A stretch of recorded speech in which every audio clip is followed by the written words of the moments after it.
The creek ran low that April morning, sliding over pale limestone like a thin ribbon of silver under the Texas sun. Elias Gray had come there for quiet. He always came there for quiet. After the war, silence had become the only thing that did not accuse him, did not scream in his ears, did not carry the smell of smoke and blood. He knelt at the water's edge, filling his canteen, when he heard it.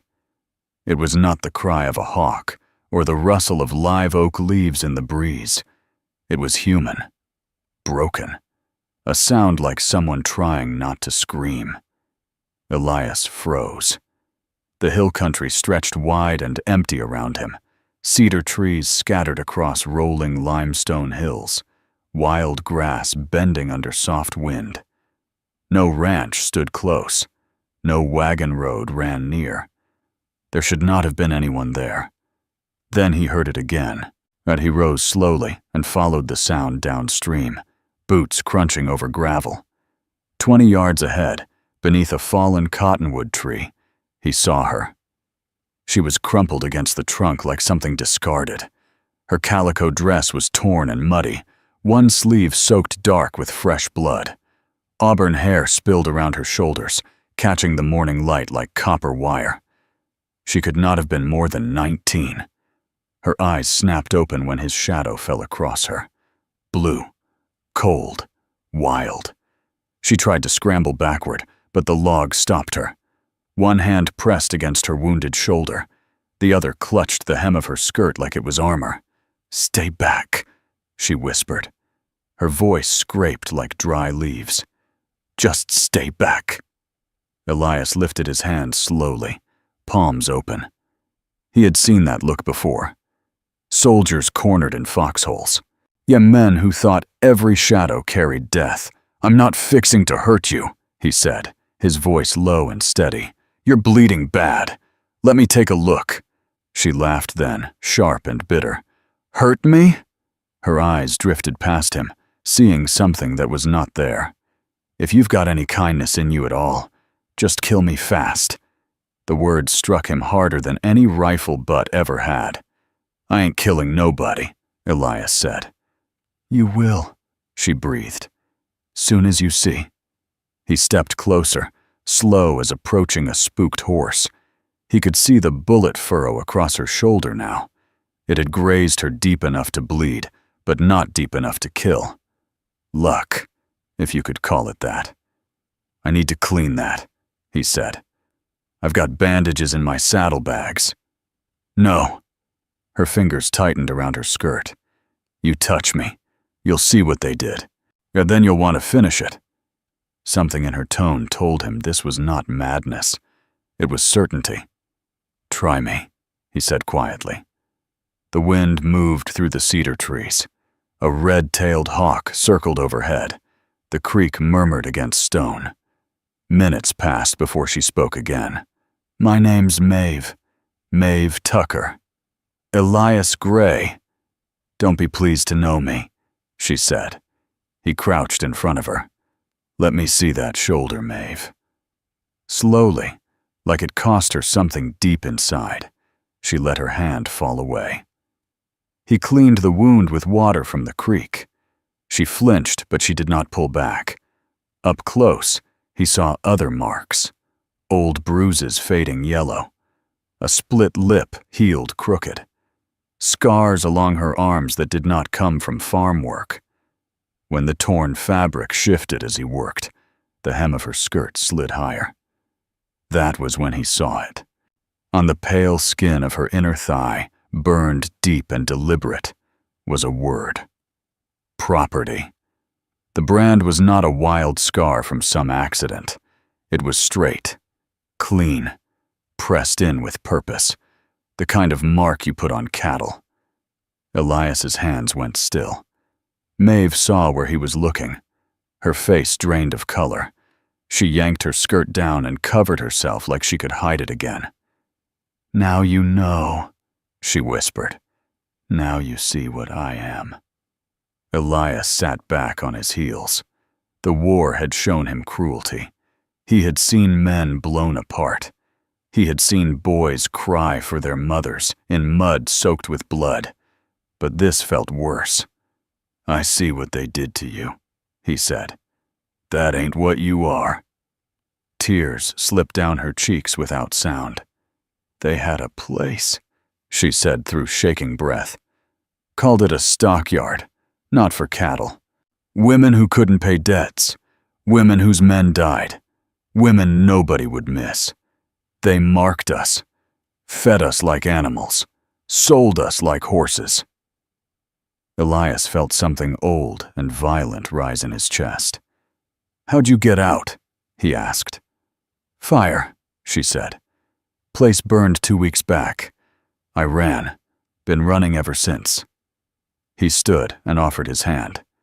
"You can stop running now." She stared at his hand like it might bite her. "Men like that don't stop," she said. "They don't lose property." "Let them look," he replied. "They'll find me." For a long moment, she did not move. Then she placed her hand in his. Her grip was cold, but strong. He helped her onto his bay mare and mounted behind her. She held herself stiff at first, every muscle tight. But as they rode through deer trails and cedar shadows toward his hidden cabin in the hills, and he felt some of that tension ease. The cabin sat low in a clearing ringed by oak and limestone. Smoke curled from the chimney. It was small, solid, safe. Inside, it was clean and spare. A stone fireplace, a rough table, a single bed in the corner. "You can take the bed," he said. "I'll sleep by the fire." She looked at him like she did not understand the language he was speaking. "Why?" she asked. "What do you want?" He thought about the empty nights, the silence, the way the war had hollowed him out. "Maybe I'm tired of being alone," he said. "Maybe you are too." As she sat carefully in his chair, her hand smoothing down her skirt to hide the brand that no cloth could truly hide, Elias understood something clear and dangerous. Nothing about this was going to be simple. And somewhere out there, at the men who had burned that word into her skin, were already looking. And when they came, he would be the one standing in their way. The first 3 days in the cabin passed like two wounded animals circling each other, careful not to startle, careful not to trust too quickly. Elias kept to his routines. He checked snares in the hills, chopped wood, mended leather by the fire. Maeve stayed near the window, watching the trees like danger might step out of them at any moment. Her shoulder healed clean, the angry red fading to pink. But the deeper wounds did not close so easy. At night, she sometimes cried out in her sleep, a small sound like a child lost in fog. Elias would wake at once, sitting up by the fire, listening to her breathing steady again. He never touched her without warning, never stepped too close without speaking first. On the 4th morning, he found her standing before the cracked mirror near the wash basin. She studied her reflection like it belonged to someone else. "They cut it," she said softly, touching the ragged ends of her hair. "First thing they did. Said long hair was vanity." "It'll grow back," Elias replied. She turned to him. "You got scissors?" He fetched the small pair from his shaving kit. She sat in the chair by the fire, back straight. He worked slow and careful, trimming until her auburn hair fell even around her face. When she stood again and faced the mirror, something had changed. She still carried fear in her eyes, but beneath it lived something else. Defiance. "You look like yourself," he said. She gave the smallest smile. "I ain't sure who that is anymore." That evening, rain drummed against the roof as they cooked together in quiet rhythm. She chopped vegetables while he fried salt pork. When they sat to eat, she surprised him. "You got family?" she asked. "Had a brother," Elias said. Lost him at Fredericksburg. Ma and Pa gone too. She nodded. Mine had a small farm near Austin. Yankees came through. Took everything. Pa tried to stop them. They shot him. Ma signed something before she died. Said it would pay the doctor. Next thing I knew, I belonged to a man named Jonah Bexley. The name settled heavy in the cabin. He ran the place? Elias asked. She nodded once. Called it lawful debt. Said we owed him work. Said we signed papers. We never saw no papers. Just irons. She did not look at him when she said it. The rain fell harder. The next morning she stood at the door, breathing in clean air like it might wash something out of her lungs. Maybe we should go to Bandera, she said suddenly. I can't hide forever. Elias studied her face. Fear still lingered, but courage stood beside it now. Bandera's small, he said. We'll keep it quick. She braided her hair neat, wore one of his spare shirts belted at the waist, and an old pair of trousers. With her hat pulled low, she looked like a ranch hand. They rode into town late morning. Bandera sat quiet between limestone hills, a handful of buildings along a dirt street. The general store, the saloon, the blacksmith shop. Maeve's grip tightened around Elias's waist as they dismounted. Inside the store, Mrs. Henderson greeted them with careful eyes. Elias bought iodine, bandages, flour. Maeve stepped forward and touched a bolt of sky-blue cotton with tiny white flowers. That one, she said softly. It was the first time she chose something for herself. They were loading supplies when a voice cut across the street. Well, I'll be damned. A tall man staggered from the saloon, jaw still bruised from some past fight. He squinted at Maeve. Thought I recognized that hair, he said. Lift that skirt, sweetheart. Let's see if you're worth a reward. Maeve froze. The word reward drifted through the air like smoke. Elias stepped in front of her. You're drunk, he said. Maybe, the man grinned, but I heard about a runaway marked like cattle. Jonah Bexley offering good money. The street grew quiet. Faces appeared in doorways. Men smelled profit. Go on, the drunk pressed. Show us what's branded on that leg. The word branded hit Maeve like a blow. Elias felt her shaking behind him. That's enough, Elias said. The drunk laughed and took a step closer. Elias's fist dropped him in the dirt. For a second, silence. Then murmurs. Maybe he's right, someone said. If she's property, returning her's the law. The sheriff's dead, another voice added. Law's still law, said a rancher named Samuel Cross, stepping forward. Elias mounted fast, pulling Maeve up behind him. She belongs to herself, he called. As they rode out, the drunk shouted after them. Jonah Bexley's got men everywhere. You can't hide stolen goods forever. That night in the cabin, Elias told her what he knew. I'm riding back tomorrow, he said. Need to see this Bexley. You can't, she whispered. I need to know what's coming. He returned to Bandera alone the next day. Inside the saloon stood a man too polished for the hills. Silver hair, expensive boots, a sheriff's badge pinned to his vest like decoration. Jonah Bexley. His voice was smooth as polished wood. The young woman in question, Bexley was saying, is legally bound by debt. Her mother signed proper contracts. She is my property until her obligation is satisfied. Elias stepped forward. People ain't property. Bexley's smile did not reach his eyes. You have 24 hours, he said quietly to Elias. Return what you've stolen, or I will collect. Elias rode home hard. He found Maeve waiting in the doorway.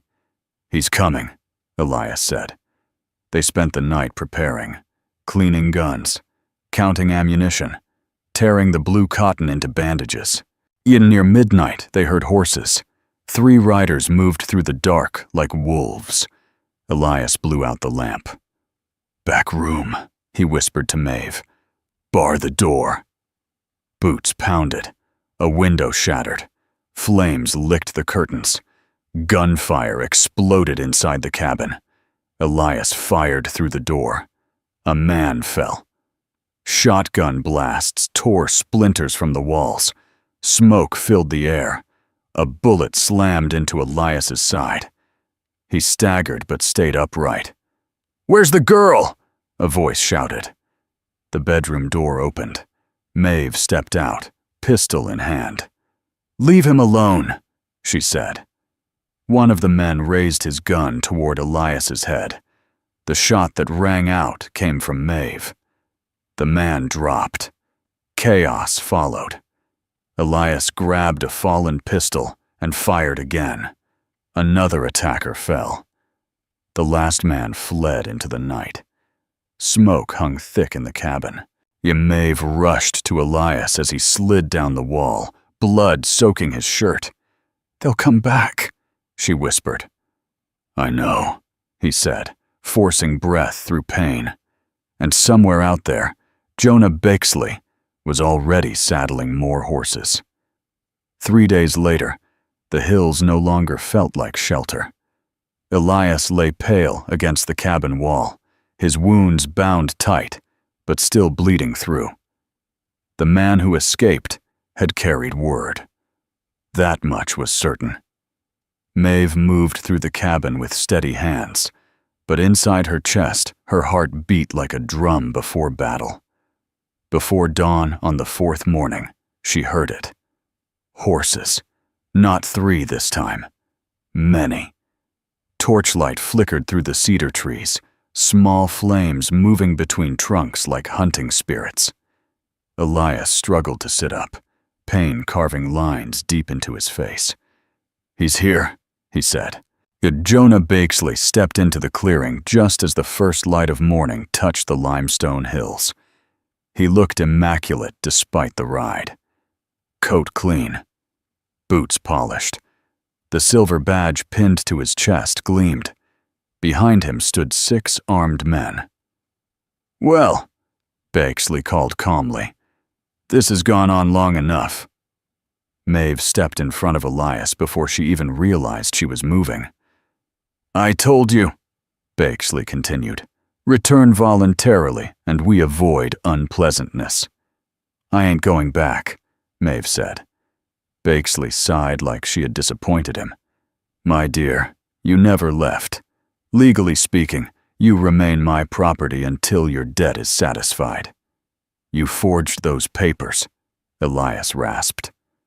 Bakesley's eyes flicked to him with cold amusement. "Your mother signed," he said to Maeve. "Medical bills, funeral costs. I offered her mercy." "She offered your service."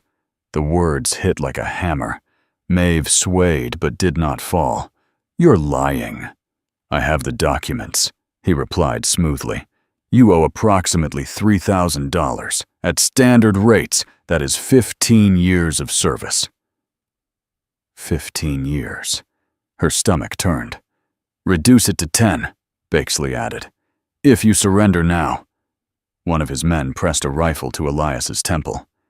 "You refuse," Bakesley said softly, "and your friend dies." The forest went quiet. Even the birds held their breath. Maeve looked at Elias. Blood soaked through his bandages again. He was fading. She saw it. "I'll come," she said. "No," Elias breathed. "I'll come," she repeated louder. "But I want to say goodbye." Bakesley nodded graciously. Maeve knelt beside Elias. To anyone watching, it looked tender. But when she leaned close, she whispered, "Trust me." Then she stood. Her hand moved to the pistol at her belt. "You want your property?" she said. "Come take it." She fired. The bullet struck Bakesley high in the chest. He stumbled backward, shock spreading across his face like a crack in glass. For one heartbeat, His men froze. That heartbeat was enough. Elias rolled behind a limestone outcrop and fired despite the pain tearing through him. One gunman fell. Maeve dove for cover behind an oak tree, firing again. Gunfire shattered the quiet dawn. Bark splintered. Birds exploded into the sky. Beixley dropped to his knees, blood soaking into wildflowers. "Take her alive," he shouted weakly. But his authority was bleeding out with him. One of the gunmen advanced. Maeve steadied her aim and shot him down. Another rushed left and caught a bullet from Elias. Then came a new sound. More horses, hard and fast. The gunman hesitated. Through the trees rode Samuel Cross and half a dozen ranchers from Bandera, rifles raised. "That's enough," Cross shouted. Shots cracked from the tree line. 2 of Beixley's remaining men fell instantly. The rest threw down their weapons. Samuel Cross dismounted and strode forward. "Word came from Austin," he said coldly to Beixley. "You're wanted for trafficking and fraud. You ain't no sheriff." Beixley tried to speak, blood bubbling at his lips. Cross pulled folded papers from Beixley's coat and glanced over them. "Forgeries," he said. "Girls free." The word free landed on Maeve like sunlight after winter. Free. Not runaway. Not property. Not marked stock. Free. Beixley collapsed into the grass, his empire ending among spring flowers. Cross's men rushed to Elias. A young ranch hand with medical training worked fast to stop the bleeding. "He'll live," the young man said. "If we move." They carried Elias back to Bandera on a stretcher made of blankets and branches. The town gathered in silence as they passed.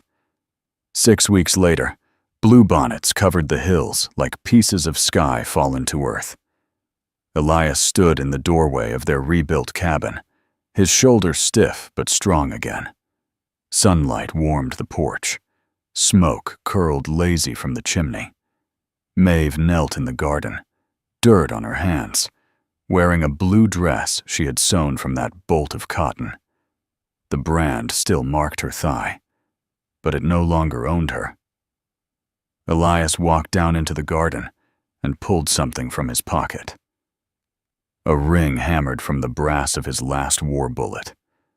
"I figured," he said, yet dropping to one knee in the dirt. "If I was going to keep it, I ought to turn it into something that builds instead of kills." Tears filled her eyes. "Yes," she whispered before he could finish. "Yes." He slid the rough ring onto her finger. It was not perfect. Neither were they. They married in the small white church near the Guadalupe River. The town came. Mrs. Henderson brought flowers. Samuel Cross stood witness. When Reverend Hayes pronounced them husband and wife, the church erupted in applause. For the first time since iron had burned into her skin, Maeve Tucker felt celebrated instead of hidden. That night, under a sky thick with Texas stars, they rode home together. At the cabin door, Elias carried her inside despite her laughing protests. "What do we do now?" she asked softly. He pulled her close. "We live," he said.